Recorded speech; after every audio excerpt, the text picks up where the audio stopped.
AOC has referred to a bipartisan resolution declaring that Russia is committing genocide in Ukraine as being problematic from her point of view because it oddly, or perhaps not oddly, considering what's going on in our politics, makes no mention of what Israel is doing in Palestine. It's identifying this one invasion as being particularly brutal while ignoring another. She says if one were to make that case for Ukraine, they cannot not make that case for Palestine and for Palestinians. Well, AOC, that's where you're wrong.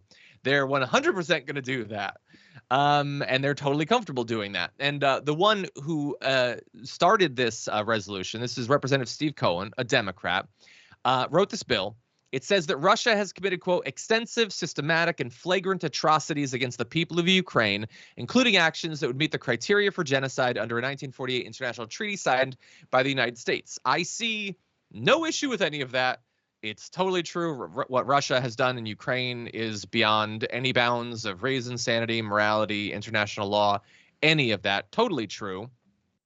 But you could also apply that to other conflicts if you were being even-handed, if you were just interested in taking a look at the evidence, matching it up against the requirements for this designation, you would necessarily have to apply that to Gaza as well, except that they're not going to do that.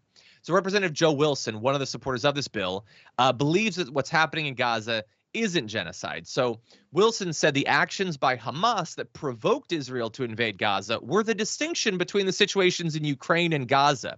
There's no comparison at all. That's apples and oranges. Any actions by Israel are in self-defense. Everything relates to rocket attacks from Gaza, which, to be very clear, I am not a regular lawyer, let alone an international law lawyer, but nothing about the definition of genocide says all of this makes it genocide unless you have a good reason. You know, I mean, if you're wiping out civilian populations, if you're massacring them as they flee, if you're starving them, depriving them of medical equipment that they need, medical supplies, if you're deliberately attacking aid organizations, if you're deliberately targeting the media, all of that is bad unless they made you do it. Then in that case, it's not particularly bad. Also, everything is in self-defense. What? Forever? For a year? For 10 years? 2 centuries from now? Well, they did do that really bad attack, and so I guess you can do whatever you want. Now, I'm being sarcastic, but that is the position. He's never going to say that. That's the position he holds.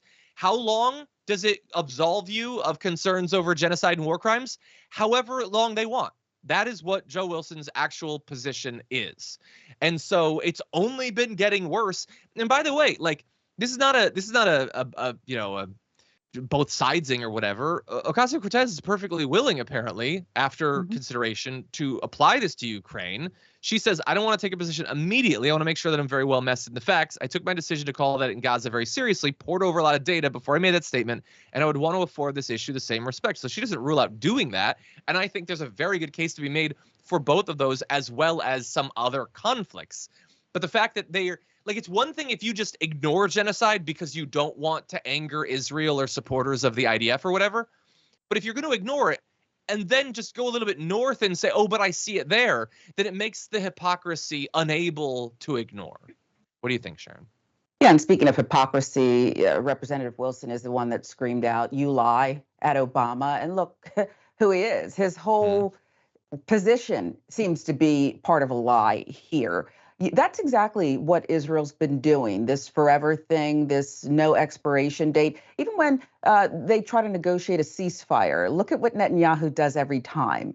Okay, I agree, but I reserve the right. And then he goes ahead and does it. And so the world's not going to keep him honest. And apparently Joe Wilson's going to back that to the hilt, and so are many of the other Republicans.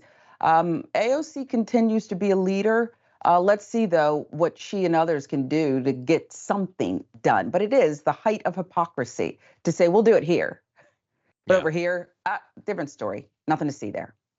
Yeah, honestly, it's like when the right sees an opportunity to really like shallowly pretend that they care about women's rights or whatever. They'll be like, well, we want to wipe out the trans community to protect women. Yeah. They do that because they know what their position on women's rights is. So they're desperately looking for any way that they can cosplay caring about it. And so that's what you have right here. Well, we're ignoring genocide. It would be really great if we could find some other genocide so that we don't look utterly immoral.